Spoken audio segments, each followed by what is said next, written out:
이 시간에는 우리 성경 말씀 같이 보겠습니다. 오늘 대망의 10계명의 마지막 계명, 10번째 계명을 끝으로 우리 10계명 강의가 마무리됩니다. 11번에 걸쳐서 우리가 10계명 강의를 듣게 되는데요. 오늘은 제 10계명 내 이웃의 집을 탐내지 말라 이 내용입니다. 한번 지금부터 우리 성경 말씀 출애굽기 20장 1절에서 17절 말씀 우리가 읽도록 하겠습니다. 제가 한 절 읽고 여러분들이 한 절 읽습니다. 1절부터 읽습니다. 하나님이 이 모든 말씀으로 말씀하여 이르시되 나는 너를 애굽다 본되었던 집에서 인도하여 내 하나님 여호와니라. 너는 나 외에는 다른 신들을 내게 두지 말라. 너를 위하여 생의 우상을 만들지 말고 또 위로 하늘에 있는 것이나 아래로 땅에 있는 것이나 땅 아래 물속에 있는 것에 어떤 형상도 만들지 말며 그것들에게 절하지 말며 그것들을 섬기지 말라. 나 내 하나님 여호와는 질투하는 하나님인즉 나를 미워하는 자의 죄를 갚되 아버지로부터 아들에게로 3, 4대까지 이르게 하거니와 나를 사랑하고 내 계명을 지키는 자에게는 천대까지 이르를 부르니라. 너는 내 하나님 여호와의 이름을 망령되게 부르지 말라. 여호와는 그의 이름을 망령되게 부르는 자를 죄 없다 하지 아니하리라. 안식일을 기억하여 거룩하게 지키라. 엿새 동안은 힘써 내 모든 일을 행할 것이나 독진자는 내 하나님 여호와의 자식이지 너나 내가 내가 내가 내 영광이라 내 자축이나 내 문화의 몸을 이기려고 아무리 하지 말라. 이는 엿새 동안에 나 여호와가 하늘과 땅과 바닥과 그 가운데 모든 것을 만들고 일곱째 날에 쉬었음이라. 그러므로 나 여호와가 안식일을 복되게 하여 그날을 거룩하게 하였느니라. 내 부모를 공경하라. 그리하면 내 하나님 여호와가 내게 준 땅에서 내 생명이 있느니라. 살인하지 말라. 간탐하지 말라. 도둑질하지 말라. 내 이웃에 대하여 거짓 증거하지 말라. 17절 말씀 같이 읽습니다. 시작. 내 이웃의 집을 탐내지 말라. 내 이웃의 아내나 그의 남종이나 그의 여종이나 그의 소나 그의 낙이나 무릇 내 이웃의 소유를 탐내지 말라. 아멘.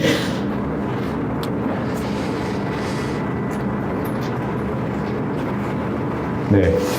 벌써 제 10계명을 살펴보게 됩니다. 10번째 계명 마지막입니다.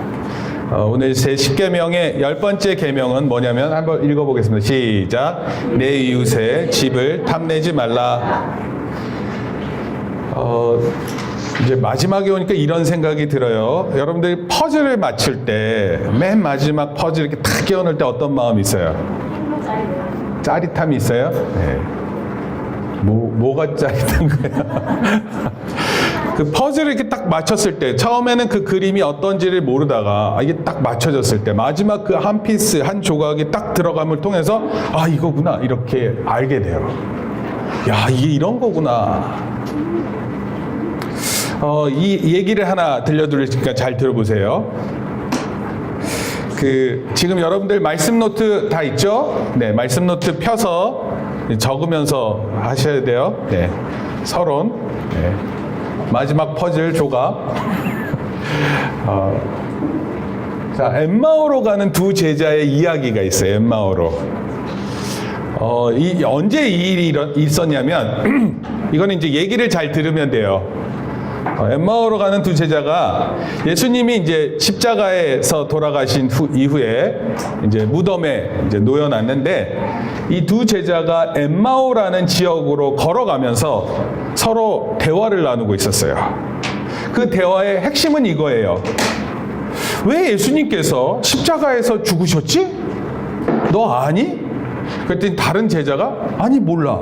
넌 아니? 그러니까 서로 모르는 거예요. 왜 예수님께서 십자가에서 죽으셨는지 몰라요. 제자들이 이랬어요. 근데 아담 이후에 한번 이 성경 말씀 읽습니다. 오직 각 사람은 시작. 오직 각 사람은 자기의 죄 말미암아 죽을 것입니다. 여러분 사람들은 아담 이후 때부터 우리에게 이 죄가 우리 안에 들어와서 모든 사람은 죽게 된다라는 이 사실 앞에 놓여져 있었어요. 그러니까 결국 사람은 죄의 결과에 따라서 죄를 지었기 때문에 죽을 수밖에 없다는 이 사실로부터 벗어날 수 없는 거예요. 그런데 사람들은 어떻게 하면 이 죽음으로부터 벗어날 수 있을까 고민하는 거예요. 그래서 중국의 진시황제라 그러는데, 진시황제 같은 경우는 죽지 않는 불로초라 그래서 늙지 않는 그런 풀을 찾아서 떠나기도 했어요. 근데 다 죽었어요. 사실은 어떻게 하면 죽지 않을까 이 고민보다는 사실은 이 고민이 더 중요한 고민이에요. 어떻게 하면 하나님이 원하시는 의를 이룰 수 있을까? 그러니까 하나님 앞에서 잘했다 칭찬받을 수 있을까? 사실은 이 하나님 앞에서 의를 이루기 위해서 예수님이 이 땅에 오신 거였어요. 그리고 우리에게 의를 얻게 하기 위해서 예수님께서 십자가에서 죽으셨어요. 그리고 예수님께서 이 십자가에서 죽으셨다라는 것을 믿으면 이것을 통해서 하나님께서 우리 안에 의를 찾으셨어요. 엠마오로 가는 두 제자가 대화하고 있는 거예요. 근데 이 대화 가운데 예수님께서 다가오셨어요. 근데 제자들은 예수님인 줄 몰랐어요. 걸어 내려가는데 한 남자가 옆에서 예수님이 물어봤어요. 도대체 무슨 얘기를 합니까? 그랬더니 한 제자가 침통한 얼굴을 펴면서 당신은 예루살렘에 머물면서 요 며칠 동안 일어난 일을 모르십니까? 되물었어요. 그리고 두 제자가 예수님에 대해서 설명을 했어요. 예수님한테 예수님에 대해서 설명하는 거야. 웃기지? 예수님이 과거에 어떤 일을 하셨는지, 병든 사람을 어떻게 낫게 했는지, 어떻게 오병이어를 일으켰는지, 여러 가지 일들, 여러 가지 설교들 이런 거 얘기했어요. 그런데 그 좋은 분이 대제사장 앞에 잡혀갔고 빌라도의 사형 선고를 들었고 십자가에서 죽으셨고 3일 만에 그 무덤에 찾아갔더니 예수님의 시신이 없어졌다. 이것에 대해서 다 얘기를 한 거예요. 누구한테? 예수님한테. 지금 예수님이 옆에 계시는데 예수님한테 그 설명을 다 하고 있는 거예요. 그랬더니 예수님께서 이렇게 말씀하셨어요. 참 어리석군요. 예언자들이 말한 모든 것을 믿는 마음이 그렇게 무디니 말입니다. 무슨 뜻이에요? 옛날부터 예수님께서는 십자가에서 죽으셔야 된다는 걸 다 예언했는데 왜 그 예언자들의 말을 안 믿습니까? 이렇게 얘기를 했어요. 그리고 예수님 또 얘기하셨어요. 그리스도가, 따라합시다. 시작. 그리스도가 마땅히 이런 고난을 겪고서 자기 영광에 들어가야 하지 않겠습니까? 되물었어요. 제자들이 충격받았을 것 같아. 그리고 예수님께서 모세의 이야기, 예언자들의 이야기, 성경 말씀을 다 설명해 주셨어요. 근데 이때까지도 예수님인 줄 몰랐어요. 나중에 두 제자가 예수님과 저녁 식사를 하게 됐어요. 근데 원래 예수님께서 이렇게 빵을 들어서 축사하시거든요. 그리고 기도하시는 거예요. 그때 예수님인 줄 알게 된 거예요. 그러고 나서 갑자기 예수님이 사라지셨어요. 이때 엠마오의 두 제자가 이렇게 얘기를 했어요. 시작. 길에서 그분이 우리에게 말씀하시고 성경을 풀이하여 주실 때 우리의 마음이 뜨거워지지 않았습니까? 하나님의 말씀을 들을 때 마음에 뜨거운 게 확 올라오는 거예요. 이게 어떤 마음인 줄 알아요? 이게 퍼즐의 마지막 조각을 채웠을 때 느껴지는 거예요. 오늘 십계명의 마지막을 채우면은요, 이 느낌을 갖게 되는데, 모두가 이런 느낌 갖기를 축복합니다. 아멘이 없는데, 아멘 한 사람만 받으세요. 이렇게 하면 어떡하려고 그래요? 자, 한번 우리도 우리 말씀을 들을 때 이 조각이 들어맞게 되는 것을 꼭 느꼈으면 좋겠어요. 이래서 이 말씀이 나에게 중요한 말씀이구나. 이것을 꼭 깨닫는 이 10번째 십계명 되기를 바랍니다. 십계명의 10번째 계명은 십계명을 완성시키는 조각이에요. 만약에 1계명부터 9계명까지 있고 10계명이 없으면 안 돼요. 그래서 이 십계명을 잘 아는 게 중요합니다. 그 십계명의 내용이 뭐냐면 이런 거예요. 따라합시다. 시작. 내 이웃의 집을 탐하지 말라. 사실 이 집이라는 표현 있잖아요. 집. 이거는 지금 집을 얘기하는 것을 얘기하는 게 아니라 집의 모든 것을 의미해요. 친구네 집에 놀러 갔더니 내가 산 것보다 더 예쁜 게 있는 거야. 그러면 어떤 마음이 들어? 나도 갖고 싶다 이런 마음 있잖아. 근데 그런 마음만 먹어야 되는데 그걸 가지고 왔어. 그럼 돼요, 안 돼요? 안 돼요. 그걸 뭐라고 얘기해요? 탐하지 말라 이렇게 얘기했어요. 탐하지 말라. 그 종종 친구네 집 놀러 가면 이 욕심이 확 드러나가지고 그것을 탐하는 마음이 생기는 거예요. 영어로 탐하다라는 단어가 covet이라는 단어예요. covet. 근데 이 단어는요, 어떤 의미냐면 간절히 원한다 이런 거예요. 갈망한다 이런 뜻이에요. 여러분, 최근에 내가 간절히 원한 게 뭐가 있어요? 뭐 있어요? 간절히 원하는. 그냥 나 이거 없으면 안 되는데 막 이런 마음 있었던 거 없어요? 없는 척 하느라고 다 애쓰시는데 빨리 한 가지씩 생각해 보세요. 떠올려 보세요. 내가 간절히 원하고 막 이거 없으면 안 돼 이렇게 마음에 들었던 뭐가 있죠? 있어요, 없어요? 그런 마음을 뭐라 그런다고요? 바로 탐한다 이렇게 얘기해요. 탐한다. 사실 예수님은요, 이 말씀을 좀 경고하셨어요. 간음하지 말라고 하실 때 예수님은 여자를 보고 음욕을 품은 자마다 다 간음했다 이렇게 얘기를 했어요. 행동으로 저지른 죄가 아니에요. 그냥 마음으로 먹었는데 그 마음을 예수님께서 보았어요. 그리고 그 마음, 그렇게 하는 거 죄를 지은 것과 같다 이렇게 얘기했어요. 여러분, 우리는 행동하고 마음을 다르다고 생각하죠. 행동하지 않았으면 그 마음은 괜찮은 마음이라고 생각하잖아요. 근데 예수님은 그 행동하지 않은 그 마음이 이미 마음에 이렇게 사로잡고 갈망하고 간절하게 원하고 그것을 탐하기 시작하면 이미 그것은 행동한 것과 같다 이렇게 말씀하셨어요. 이게 어려운 거예요. 십계명의 10번째 계명이 그래서 어렵습니다. 만약 예수님의 말씀과 십계명이 우리의 마음을 바르게 할 것이라고 명령하고 있다면요, 어느 누구도 이 계명을 지키는 것이 쉽지 않습니다. 이 계명으로부터 자유로울 수 없어요. 늘 죄책감에 시달릴 거예요. 그러니까 마음의 십계명의 맨 마지막 10번째 계명은 바로 이 마음에 집중을 하고 있다. 이것이 바로 십계명의 또 다른 마지막 퍼즐인 거예요. 왜 그래요? 다른 계명들은 행동과 관계가 있거든요.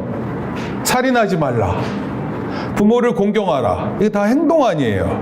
안식일을 지키라, 그렇죠?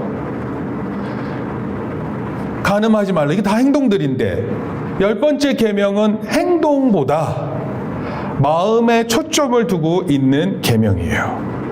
탐하지 말라. 그리고 또 재밌는 것은 내 이웃의 집이라고 돼 있어요. 내 이웃의. 다 내 이웃의 것과 관계가 있어요. 그러니까요, 여러분, 십계명은 인간이 가진 가장 기본적인 욕구에 대해서 아주 냉철하게 보고 있어요. 목사님도 중학교 때, 초등학교 6학년 때 처음 친구네 집에 갔어요. 갔더니 미니카 알아요? 미니카? 저희 집에는 미니카가 나 한 대도 없어요. 한 개도 없는 거야. 근데 걔네 집에는 미니카가 수십 대가 있는 거야. 그래서 마음에 나도 꼭 하나를 사야지. 그래서 진짜 돈을 모아서 샀어. 근데 그 친구가 나한테 내가 미니카 하나 있다 그러니까 자기 거 훔쳐갔다고 막 얘기를 했어요. 그래서 그때 진짜 너무 슬펐어요. 나는 진짜 겨우겨우 한 대 샀는데 그게 지 거래. 그러니까 목사님한테는 유일하게 있었던 그 미니카를 그 친구가 자기 거라고 얘기한 거예요. 훔쳐갔다고 그래서. 그래서 너무 화가 난 적이 있어요. 뺏겼을 것 같아요? 안 뺏겼을 것 같아요? 끝까지 내 거라고 얘기했어요. 이건 내 거라고. 내가 샀다고. 내가 어디서 샀는지도 얘기할 수 있다고. 그래서 다 얘기해서 샀어요. 그때 한 1,500원 했나 그래요. 1,500원.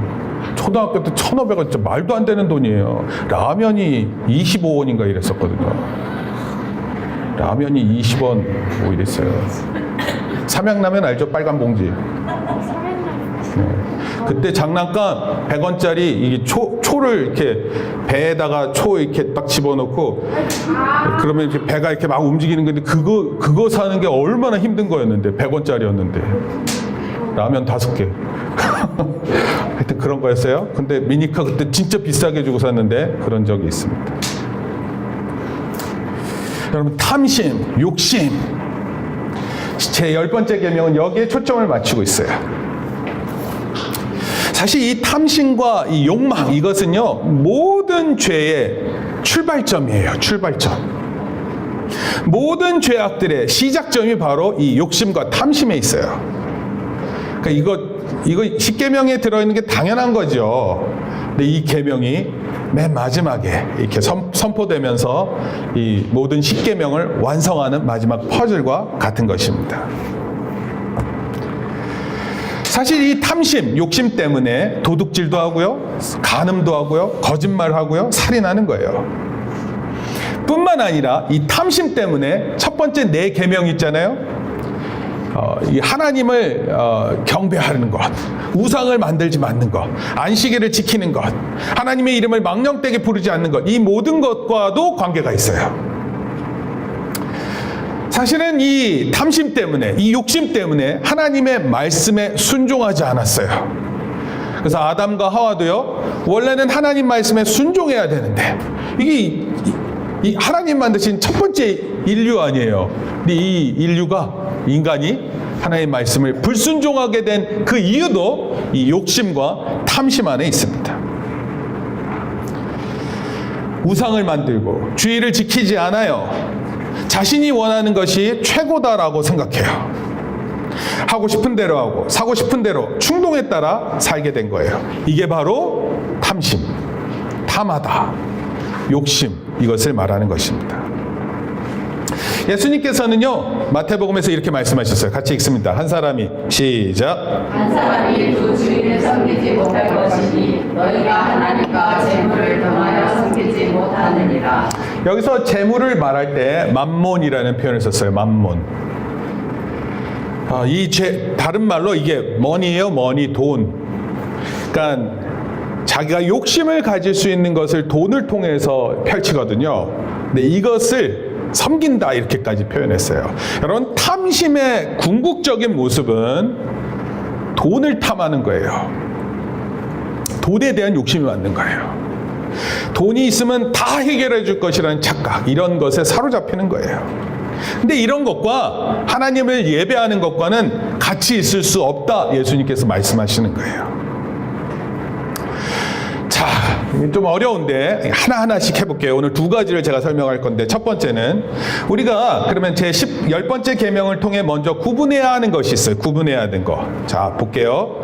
과연 그러면 탐심이라는 게 이게 뭔가를 원하는 거 아니에요. 근데 이게 구분을 하기 위해서 뭘 생각해야 되냐면, 먼저는 과연 우리 삶에 필요한 것은 뭐고 불필요한 건 뭘까? 이 불필요하다라는 것을 다른 말로 사치품이라고 말할 수 있어요. 사치품. 나한테 필요 없는데 그게 막 있는 거예요. 이렇게 필요한 것과 불필요한 것 어떻게 할 수 있을까요? 경제학에 재밌는 이야기가 있어요. 한번 들어보세요. 냉장고가 북극 에스키모인들에게 필수품일까요? 사치품일까요? 사치품이에요? 냉장고 뭔지 알아요? 네. 차갑게 하는 거 또는 얼려놓는 거. 북극에 필요해요, 안 필요해요? 북극엔 나가자마자 다 냉장고 아니에요. 근데 냉장고가 필요해요? 필요해요. 아프리카 원주민들에게 난로가 필수품일까요? 사치품일까요? 아프리카 사람들은 난로 안 필요해요? 아프리카 사람들은 불 안 떼요?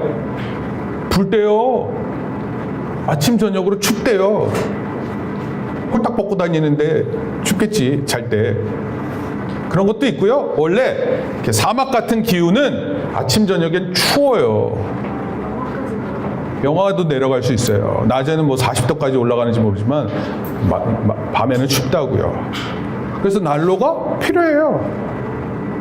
원래는 안 필요할 것 같은데 이렇게 필요한 것을 아는 거예요. 조금 더 설명을 하면 이런 거예요. 물건을 판매하는 영업사원들은요, 어떻게 해서든 자기가 파는 물건이 필수품이라고 얘기할까요? 사치품이라고 얘기할까요? 네, 이거 꼭 사야 된다고. 민서 어머니 이거 꼭 사셔야 돼요. 민서한테 이거 꼭 필요한 거예요. 근데 민서한테 있거든요. 근데 또 사요. 그럴 수 있어요. 왜냐하면 판매하는 사람이 얼마나 잘하는지 몰라요. 요즘에는 판매하는 사람들이 막 정말 멋있는 사람이 판매하고 예쁜 사람들이 판매하니까 이렇게 막 얘기 듣다 보면 막 사야 될 것 같아요. 이마트 같은 데도 가면 두부를 판매하는데 뭐 거의 경쟁적으로 판매를, 이 두부가 최고라고 그러면서 막 이 두부를 먹어야 된다는 둥 막 그렇게 얘기를 하면서 두부를 팔아요. 값도 싸대요. 근데 목사님 마음에는 늘 이런 마음이 있어요. 너무 저러니까 의심스러워. 그래서 종종 사기보다는 안 사는 경우도 있어요. 결국 물건을 사고 안 사는 것은 누가 결정해요? 소비자가 결정하는데, 이 소비자가 요즘에는 똑똑해졌대요. 그래서 더 스마트 소비자, 또는 다른 말로 스마트하고 콘슈머라는 단어가 합쳐져서 스마트 슈머 이렇게 표현해요. 똑똑해져야 돼요. 판매하는 사람보다 사는 사람이 더 똑똑해져야 됩니다. 자, 기독교인은 모든 것을 불필요한 물건으로 여기고 사치품으로 여겨서 금욕주의자가 뭐냐면 아무것도 안 사고 아무것도 욕심을 안 내는 거예요. 하나님께서 이렇게 살라고 말씀하신 적 없어요. 하나님은 우리에게 필요를 따라 채우시고 또 우리를 도우시고 또한 우리에게 선물로 주시는 분이세요. 너무 없으면 막 선물로도 주시는 거예요. 그런데 이런 상황 가운데서 욕심이 도대체 무엇인가 생각해 보는 거예요. 그러니까 이런 거예요. 조금 더 구체적으로 얘기하면 우리가 필요에 의해서 하나님께 기도하는 것, 욕심에 의해서 하나님께 기도하는 것, 이게 어떻게 다를까요? 어디까지가 필요에 따른 기도이고 어디까지가 탐욕에 따른 기도일까요? 그래서 제가 요거를 먼저 좀 선명하게 하려고 그래요. 내가 구하는 것이 필요한 것인지 아닌지를 구분하는 첫 번째 원리는 한번 따라 읽습니다. 하나님과의 시작. 하나님과의 관계를 친밀하게 하는가 아니면 하나님과의 관계를 멀게 만드는가. 그럼 만약에 내가 그렇게 막 원하는 거 있잖아요. 그 원하는 거, 그거를 내가 딱 가졌었을 때 어떻게 생각해야 돼요? 이것을 통해서 내가 하나님과 더 가까워진다. 그럼 그거 필요한 거예요. 근데 이거 내가 막 간절히 원했어요. 근데 딱 했는데 하나님을 신경 쓰지 않아요. 더 이상. 하나님 없어도 되겠는데? 너무 재밌어. 이렇게 되면은 나한테 필요한 것과 아닌 것을 구분할 수 있어요.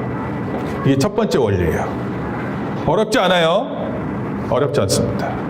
과연 내가 이렇게 기도하고 내가 간절히 원하는 이것이 탐심인지 아니면 정말 필요한 것인지 이거 어떻게 구분하냐면 이것을 통해서 하나님과 관계가 가까워지는지 아니면 하나님과 관계가 멀어지는지가 첫 번째 원리예요.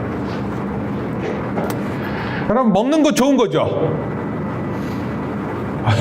이따가 그럼 점심 다 안 먹을 건가 보네. 먹는 거 좋은 거예요. 사모님 맛있는 거 준비했어요. 설날 때 우리가 먹으려고 사놨던 건데 우리가 못 먹었어요. 그래서 그거 이때 먹자.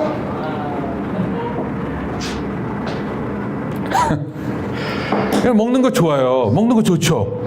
우리가 힘이 나잖아요. 먹으면 힘 나잖아요. 또 때로는 맛있는 음식 먹으면 어때요? 위로가 돼요. 여자들은 그 학교 끝나고 맨날 떡볶이 집에 가서 막 떠들면서 자기가 좋아하는 연예인 얘기하면서 막 그러고 나서 한번 떡볶이 한번 먹잖아요. 그러면 그렇게 힘들어하던 애가 완전히 새 힘이 솟구쳐요. 그런데 음식 먹는 거 좋은 건데 매일 좋아하는 음식을 필요 이상으로 먹는 거예요. 내가 좋아하니까 이것만 먹어요. 여러분, 이렇게 살면 우리의 영혼이 어두워져요. 만약에 맛있는 음식 좋아한다고 해서 맨날 피자를 먹잖아요. 그럼 어떻게 돼요? 돈 많이 들어가요. 그러니까 필요 이상으로 계속 먹고 그것을 탐하면 욕심을 내잖아요. 그럼 안 좋은 것들이 생기는 거예요. 매일 먹는 것만 쫓아다녀요. 탐욕스럽게 먹기만 즐기잖아요. 그러면 하나님 앞에서 경건하게 사는 것을 잊어버려요. 여러분, 건강하게 사는 거 중요하죠. 건강하게 운동하는 것 중요한 거예요. 그런데 육체의 건강만 집중하다 보면 영혼의 건강을 살피지 못해요. 목사님이 잘 아는 학생 하나가 있는데 고등학교 2학년인데 이 헬스를 끊었어요. 그래서 몸을 건강하게 하는 것에 대해서 막 다 배운 거예요. 근데 그것만 해요. 공부를 안 해요. 그리고 공부하러 와서는 힘이 없대요. 운동을 해가지고. 아니, 운동을 위해서 또 힘을 비축하기 위해서는 공부할 때 자야 된대요. 아니, 도대체 뭐 하는 거예요, 이게? 여러분, 건강 좋은 건데 그 건강만을 위하면 다른 거 못하게 된다, 이런 뜻입니다. 우리가 때로 여가 생활을 하죠. 여가 생활. 레저 생활이라고 그러기도 하고, 영어 리저 이렇게 얘기하는데, 레저 생활을 하는데 이 여가 생활을 할 때 영화를 보고 음악도 듣고 그래요. 이런 거 막 좋아하잖아요. 그리고 막 그것을 들을 때 좋아하고 재밌는 영화 보고 그럼 좋잖아요. 그런데 이것을 너무 좋아하잖아요. 막 영화를 일주일 내내 한 20편씩 보고 음악을 하루 종일 한 20시간을 듣고 이러잖아요. 그러면 어떻게 되는 줄 알아요? 뇌가 어떻게 될 것 같으세요? 우리 시각에 그렇게 영향을 받고 우리 귀에 영향을 받은 우리 마음이 제대로 있지 못하는 거예요. 하나님 잊어버리기에 딱 좋은 상태가 되는 거예요. 여러분, 게임 자체가 나쁜 건 아니에요. 근데 게임을 아침에 일어나자마자 하는 거예요. 그리고 밤 늦게까지 게임이 내 마음 안에 그냥 있는 거예요. 목사님 예전에 대학교 때 당구를 쳤는데, 이렇게 잘 때 이렇게 딱 누우면 천장에 이렇게 딱 보면 사각형 당구대처럼 보여요. 그리고 학교에서 애들이 이렇게 있는데 이 빨간 공 2개가 있고 이렇게 생각하면서, 야, 여기서 이렇게 치면 이게 2개가 맞겠고, 이런 생각하고 있는 거예요. 설교 시간에 장로님하고 이러면서 있는 거예요. 이렇게 하면 돼요, 안 돼요? 이게 너무 빠져들면 그렇게 되는 거예요. 게임을 하는데 지나치게 하는 거예요. 밤새서 하는 거예요. 중학교, 고등학교 애들 중에 밤 2시, 3시 이러고 학교 가잖아요. 그 학교 가서 공부할 수 있어요? 안 되는 거예요. 여러분, 예배 시간에 집중을 해야 되는데 어제 만약에 그런 식으로 시간을 보내잖아요? 집중 안 돼요. 여러분, 필요한 것과 불필요한 것을 나누는 핵심은 뭐냐면 하나님께 내가 가까이 가는지 아닌지를 분명하게 보는 거예요. 그러면 생각해야죠. 이건 아니구나. 이거는 나에게 필요한 거구나. 이걸 알게 된다, 이런 뜻입니다.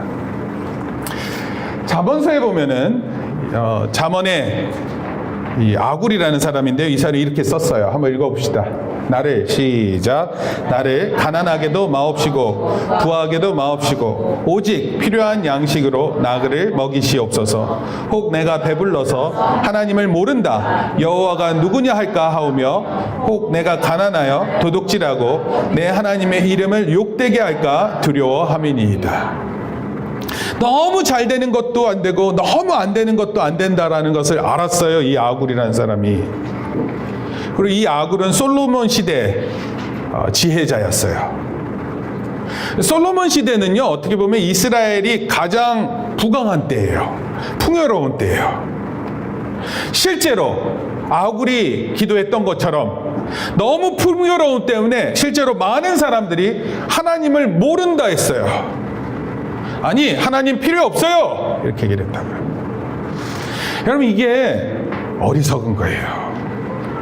하나님이 나에게 불필요하다고 생각되는 그것을 탐하는 사람들은 어리석은 자리에 놓여지게 되는 거예요. 자, 이것이 나한테 필요한지 안 필요한지 두 번째 원리가 있어요. 한번 읽겠습니다. 내 이웃을, 시작. 내 이웃을 유익하게 하는가 안 하는가임. 여러분, 내 이웃을 유익하게 한다, 안 하게 한다, 이게 무슨 뜻이에요? 여러분, 필요한 것이, 꼭 나한테 필요한 것이 꼭 이웃에게 유익하게 하는 거예요? 여러분, 어쩌면 우리를 가장 필요로 하게 하는 그 중요한 것들은 나에게만 중요한 게 아니라 다른 사람에게도 중요하게 돼 있어요. 여러분, 나한테 필요한 게 다른 사람한테 필요해요, 안 필요해요? 나한테만 필요한 것 같으세요? 다른 사람한테도 필요한 거예요. 그런데 이것이 나한테 필요한 것이 중요한 것이라는 걸 깨닫는 사람들은요, 그 근거를 뭘로 보고 하냐면 이것을 통해서 나한테 필요한 것을 내가 얻어서 이것이 나뿐만 아니라 다른 사람에게도 널리 유익한지를 보는 거예요. 오늘날 우리 사회 가운데서 사회를 살아갈 때 이렇게 생활을 하잖아요. 가족 생활도 하고 친척들하고도 생활하고 또 이제 학교에서 친구들과 생활하고. 그런데 자기 필요만 생각하는 사람들이 있어요. 이건 나에게 필요한 것이다. 아니다. 요것 가지고 자기만 생각하는 거예요. 근데 이렇게 될 때는 사회가 가지고 있는 좋은 이익을 얻지 못해요. 교회를 안 다니는 녀석인데요. 이 친구가 한 번은 이 노래를 부르더라고요. 야곱의 축복. 한 번 들었는데 그게 외워졌대요. 참 신기한 녀석이죠. 너는 알죠? 시작. 너는 담장 너머로 뻗은 나무 가지에 열린 열매처럼 이런 거죠. 네. 근데 이 찬송을 부르더라고요. 여러분 이게 뭐예요? 담장 너머로 뻗은 나무 이게 뭐죠? 원래 담은 우리 안이 있는 게 아니에요. 근데 이게 열매가 밖으로까지 이렇게 나타나기 시작하는 거예요. 근데 이게 좋은 거 아니에요? 여러분 우리가 복을 얻는데 우리만 복을 얻는 게 아니라 우리 때문에 다른 사람도 복 받는 거 얼마나 좋아요. 이런 거 기도 제목 안 하고 싶어요? 여러분 이런 사람 돼야 돼요. 여러분 생수의 강이 흐를 때 여기 한번 읽어볼까요? 이 강물이 시작. 이 강물이 이르는 곳마다 또 고기가 심히 많으리니 이 물이 흘러가므로 바닷물이 되살아나겠고 이 강이 이르는 각 처에 모든 것이 살리라. 하나님의 축복이 이렇게 나에게 필요한 것으로 들어왔는데 이게 나한테 필요한 것뿐만 아니라 온 생활로 흘러 들어가는 거예요. 놀라운 메시지 말씀입니다. 두 번째 원리예요. 요약하면 이런 거예요. 과연 우리의 탐심에 있는 것인지 아니면 이것이 우리의 진짜 필요한 것인지 아닌지는요, 하나님과의 관계를 친밀하게 만드는지 아닌지를 가지고 생각하는 거예요. 어려운 말 아니에요. 여러분 다 알아들을 수 있어요. 5학년 충분히 알아들을 수 있어요. 두 번째는요, 이웃에게 유익을 주는 것인지 아닌지를 생각하는 거예요. 여러분 이것을 통해서 하나님께서 우리에게 필요한 것을 주신다. 그리고 이렇게 하나님께 구하는 저와 여러분 되기를 예수님 이름으로 축원합니다. 자, 그러면 이러한 원칙을 생각하는 가운데 어떻게 우리가 이 탐욕을 물리칠 수 있을까요? 이것에 대해서 한번 살펴봅니다. 여러분 이 탐욕이라는 것은, 탐심은 교회에도 들어와 있어요. 여러분 하나님 믿는다고 해서 자유롭지 않아요. 근데 이거 어떻게 이 탐심을 물리칠 수 있을까요? 이 정말 조심해야 되는 것입니다. 역시 두 가지로 말씀드릴 거예요. 첫째, 시작. 하나님 한 분만으로 만족합니다. 이 신앙을 가져야 합니다.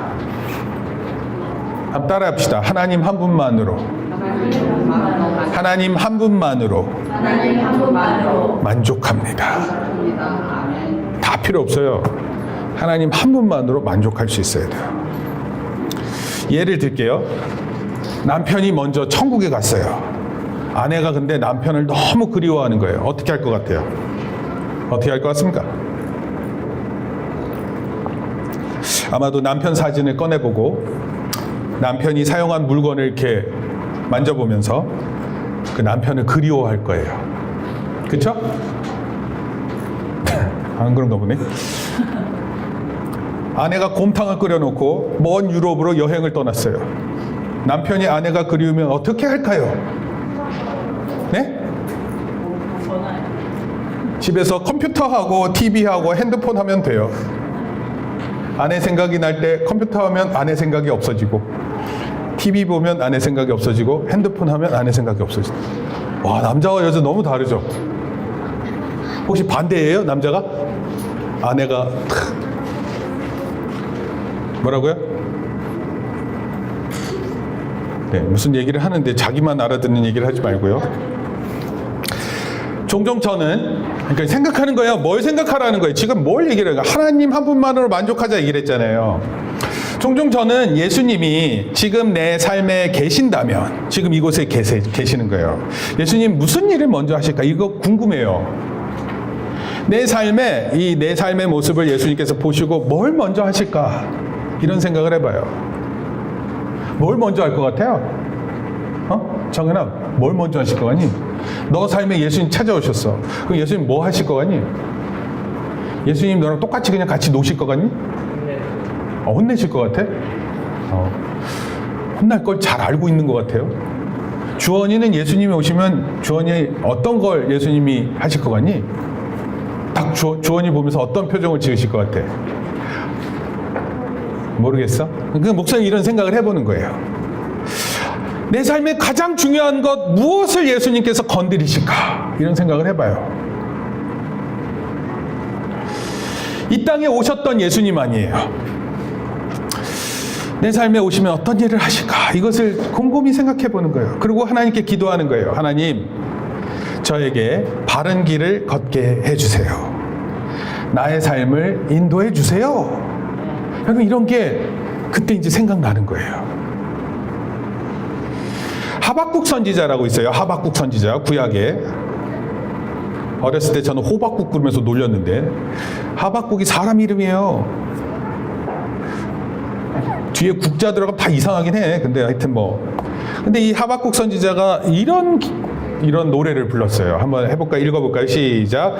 비록 무화과 나무가 무성하지 못하며 포도나무에 열매가 없으며 감람나무에 소출이 없으며 밭에 먹을 것이 없으며 우리의 양이 없으며 외양간 소가 없을지라도, 이게 제일 중요한 거예요. 나는 시작. 나는 여호와로 말미암아 즐거워하며 나의 구원의 하나님으로 말미암아 기뻐하리로다.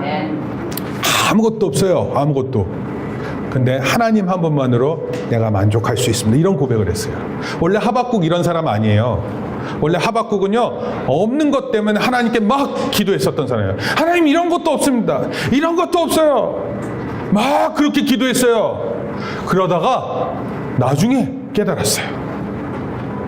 여러분, 뭔가 나한테 있는 것보다 하나님 없는 게 더 무서운 거예요. 이해돼요? 내가 갖고 있는 하나 때문에 하나님 없다고 생각하는 그거 진짜 무서운 상태예요. 근데 하나도 없어도 하나님이 나와 함께 계시면 그건 가장 좋은 거예요. 그래서 이렇게 고백한 거예요. 나는 구원의 하나님으로 말미암아 기뻐하리로다. 기쁨이 어디서 시작된다고요? 하나님이 나와 함께 계시다는 걸 진짜 알면 그때 기뻐요. 여러분들이 좋아하는, 즐거워하는 그 어떤 것하고 비교할 수 없을 정도로 기뻐할 수 있게 된다, 이런 뜻이에요. 조금 더 설명하면 이런 거예요. 하나님을 바로할 때 나에게 있는 어떤 슬픔과 고난 속에서도 내가 하나님으로 인해 즐거워하고 기뻐하는 것을 멈출 수 없다, 이런 뜻이에요. 멈출 수 없다. 이렇게 고백하는 거예요. 그러니까 만약에 내 삶에 기쁨에 있지 않고 슬픔 가운데 있고 내 마음이 즐거워하지 않고 내 마음이 고난 가운데 있다, 이렇게 생각되면 그때 하나님을 붙잡는 걸 연습해야 돼요. 하나님, 내 삶에 오셔서 나의 마음을 인도해 주세요. 그거 먼저 연습해야 돼요. BTS가 그 노래 가사 중에 이런 게 있어요. You can stop me loving myself, 이런 표현이에요. Love Yourself라는 노래 이렇게 앨범 통해 가지고 이런 계속 얘기되는 것 중에 하나가 뭐냐면, 내 자신을 사랑하는 것에 대해서 어떤 누구도 막을 수 없습니다, 이런 뜻이에요. 근데 제가 이 말씀이래. 이 가사가 생각나더니 제가 이런 생각이 들었어요. 우리도 이렇게 고백해야 될 것 같아요. You can stop me loving 하나님, 이렇게. 하나님을 사랑하는 것을 누가 나를 막지 못하게 만드는 거예요. 여러분, 이게 중요한 거예요. 나를 사랑하는 것도 사실은 못해서 중요한 것처럼 됐는데, 정말 중요한 거는 하나님을 사랑하는 것을 멈출 수 없게 하는 거예요. 중요한 고백이에요.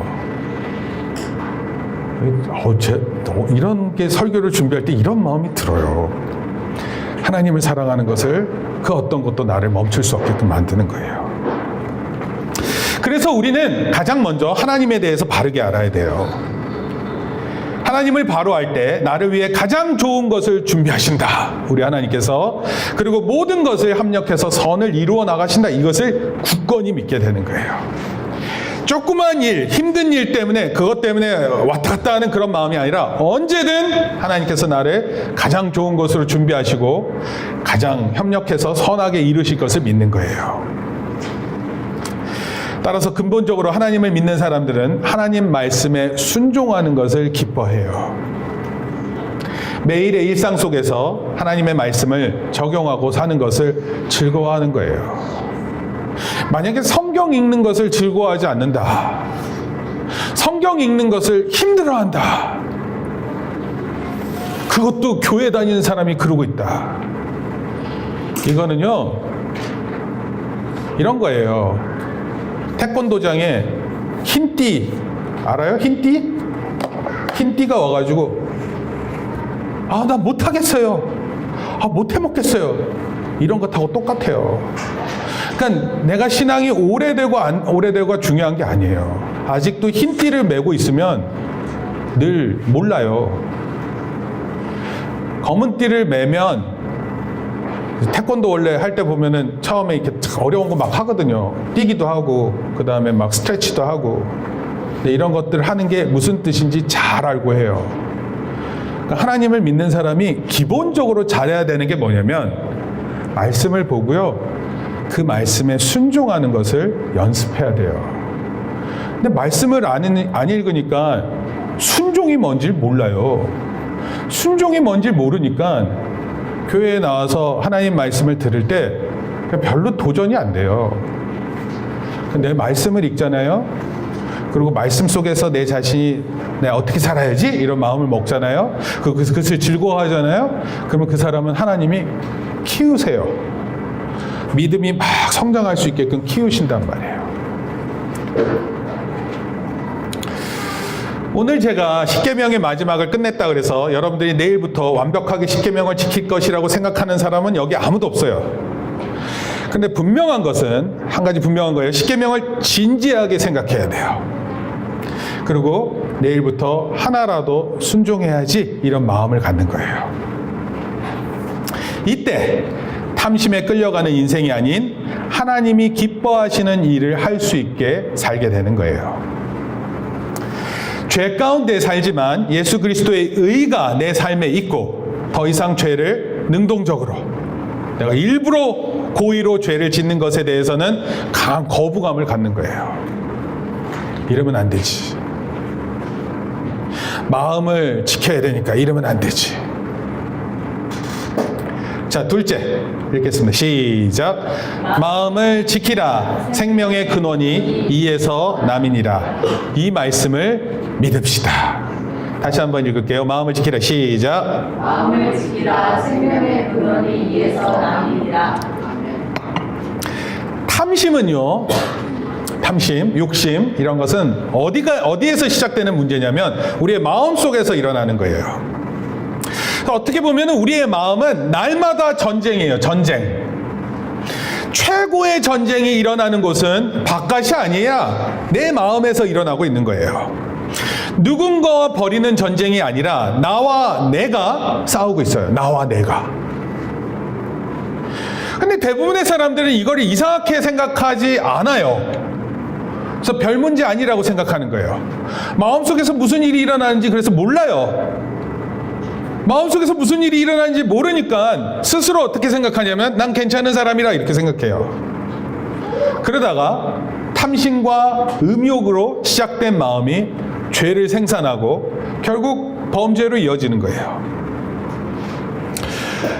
이게 우리 아이들한테 조금 어려운 얘기긴 한데 더 이상 서로 다른 사람과 결혼한 남녀가 잠자리 하는 것을 우리 사회가 죄라고 말하지 않아요. 간통죄가 폐지됐어요. 그냥 좋아서 서로 관계를 맺어도 된다 이렇게 말하는 사회가 됐어요. 십계명은 이것에 대해서 분명히 경고하고 있어요. 내가 좋아하는 대로 하는 것이 좋은 것이 아니에요. 여러분, 우리의 마음 가운데 탐욕이 가득 차면 그 사람 망해요. 심지어 과거에 잘했던 그리스도인이라 하더라도 마음을 신앙으로 잘 가꾸지 않으면 결국 탐심에 사로잡혀 욕심대로 살다 하나님과의 관계가 무너지는 데 나아갈 거예요. 잠언서 4장 23절 같이 읽습니다. 시작. 모든 지킬 만한 것 중에 더욱 내 마음을 지키라. 생명의 근원이 이에서 남이니라. 여러분, 우리가 지켜야 될 게 뭐예요? 지켜야 될 게, 우리 국가가 군인과 경찰을 통해서 지키는 게 뭐예요? 개인의 돈과 재산이에요. 생명. 이거 중요시 여겨요, 국가에서는. 근데 성경은 그런 거 지키는 게 아니라고 말하는 거예요. 마음을 지켜야 된다, 이렇게 얘기를 하고 있어요. 마음을 지켜야 된다. 자기의 마음을 다루지 않은 사람은 성읍이 무너지고 성벽이 없는 것과 같다. 여러분, 성벽이 없으면 그 성 어떻게 돼요? 다 빼앗기는 거예요. 우리 마음에 벽이 없어요. 그럼 마음에 있는 중요한 것들을 다 빼앗기는 겁니다. 여러분, 신발 안에 작은 돌이 있으면 걸을 때마다 이렇게 찔러요, 작은 돌이. 그러면 그거 어떻게 해요?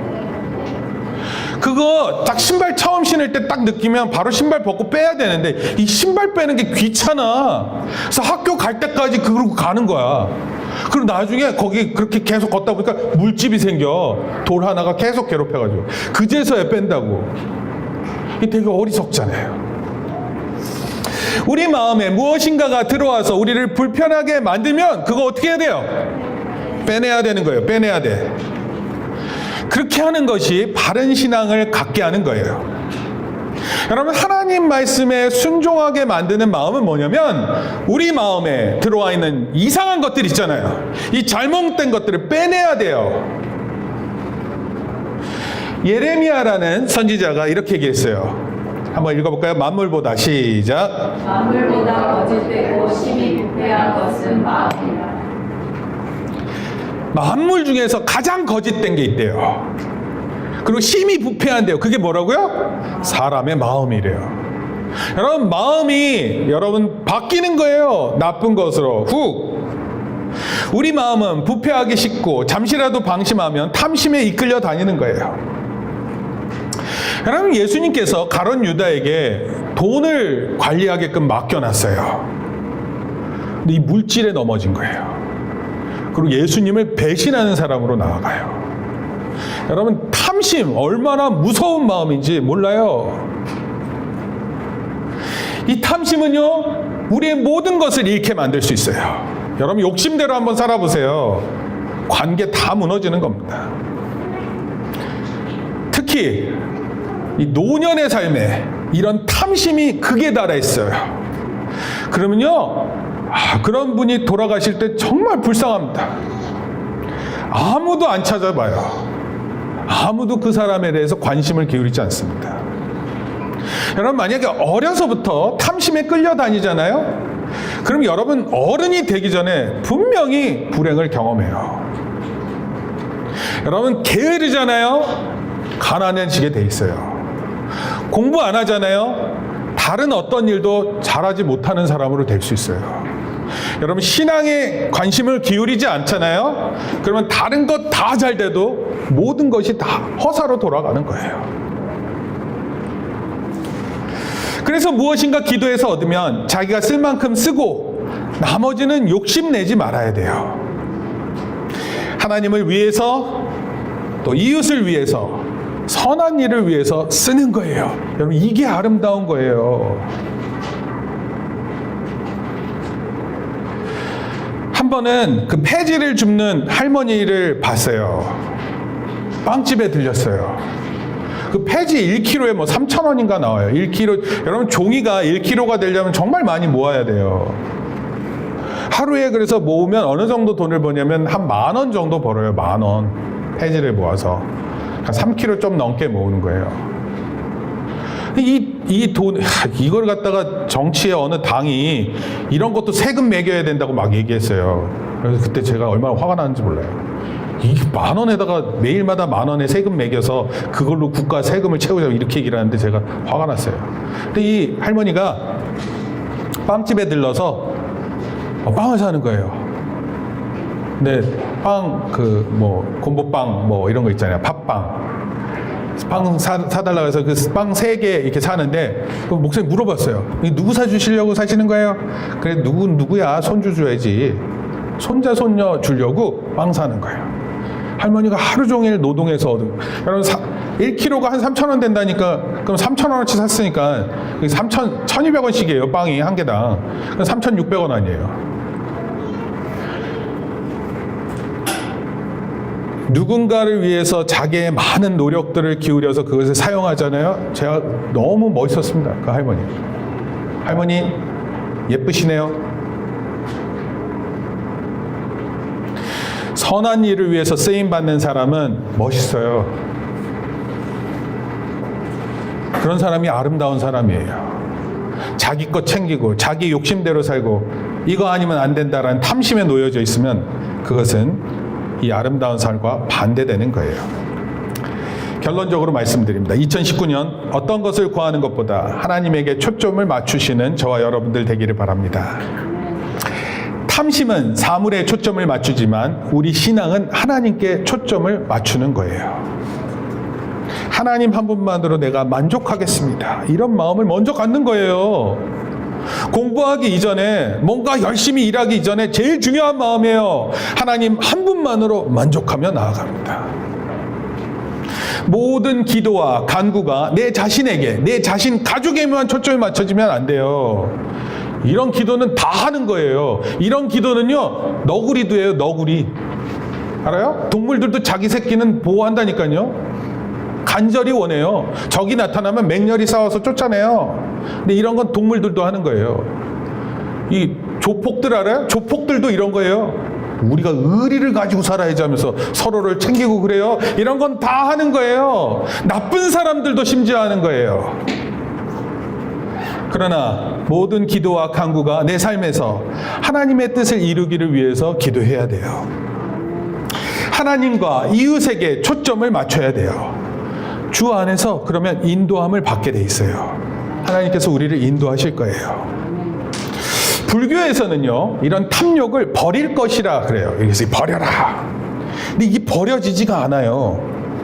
한번 우리 마음속에 이렇게 들어오면 이게 버려지지가 않아요. 막 산속으로 깊이 들어가면 그게 버려져요? 안 그래요. 성경은 뭐라고 얘기를 하냐면 우리의 마음이 그릇과 같다 그랬어요. 뭔가를 담고 있는 거예요. 근데 이 탐심이 담겨져 있을 때 어떻게 해야 돼요? 이때 다른 것으로 그걸 채우면 되는 거예요. 다른 것으로. 하나님의 진리로 채워나가는 거예요. 필요한 것과 불필요한 것 구분한 두 가지 말씀드렸어요. 하나님과의 관계가 더 가까워지고 있는지 아니면 이웃과의 관계가 더 가까워지는지 이것을 통해서 나한테 필요한 것이다 아니다라는 것을 알 수 있어요. 또한 탐심을 물리칠 수 있는 유일한 방법은 하나님 한 분만으로 만족합니다. 이 고백을 해야 돼요. 마음을 지키라. 생명의 근원이 이에서 난다. 마음이 중요하구나. 여기에 생명이 있는 거구나. 이것을 깨닫는 거예요. 이 사실을 깨닫고 내 삶 속에서 말씀 읽기를 즐거워하고 이 말씀에 순종하는 저와 여러분들 되기를 예수님의 이름으로 축원합니다. 그래서 십계명이 주어진 거예요. 마치 마지막 퍼즐을 맞췄을 때 마음이 어떻다고요? 엠마오로 가는 두 제자가 그랬대잖아요. 마음이 뜨거워지지 않는가? 우리도 이런 뜨거운 마음으로 한 주간 사는 저와 여러분들 되기를 예수님의 이름으로 축원합니다. 같이 기도하겠습니다. 하나님, 우리 마음이 때로는 우리 자신도 우리의 마음을 몰라서 잘하고 있는 건지 아니면 잘못하는지 모를 때가 너무 많습니다. 다른 사람과의 관계에서도 생겨지는 일이긴 하지만 그러나 무엇보다도 우리의 마음의 문제가 더 깊은 문제임을 알게 하시니 감사를 드립니다. 날마다의 최고의 전투장인 우리의 마음속에서 하나님이 참 나의 하나님인 줄 또 나의 구원자임을 깨닫게 하시고 우리의 이웃과의 관계에서 더욱 깊은 관계로 맺어질 수 있는 그런 사랑스러운 아름다운 사람들 다 될 수 있게 우리를 붙들어 주시옵소서. 이를 위해서 우리 십계명의 말씀을 순종하게 하여 주시옵소서. 어떤 말씀이든지 어떤 마음으로 대해야 될지 우리 자신을 돌아보게 하시고 이것이 나에게 진짜 필요한 것인지 아닌지 고민하게 하시고 또 하나님 한 분만으로 만족하는 마음을 얻게 하시고 우리의 마음 깊은 곳에 있는 탐심이 자리 잡지 못하게 우리 스스로 날마다 점검하는 하나님의 귀한 사람들 되게 축복하여 주시옵소서. 이제는 우리 주 예수 그리스도의 은혜와 하나님 아버지의 크신 사랑과 성령님의 감화 감동 교통하심이 이제 십계명 말씀을 따라 하루하루의 삶 속에서 순종하기로 주의 말씀에 따라 살기로 다짐하고 돌아가는 우리 귀한 성도들 머리 위에 우리 자녀들 머리 위에 이제부터 영원토록 함께 있을지어다. 아멘. 박수로 하나님께 영광 돌립니다.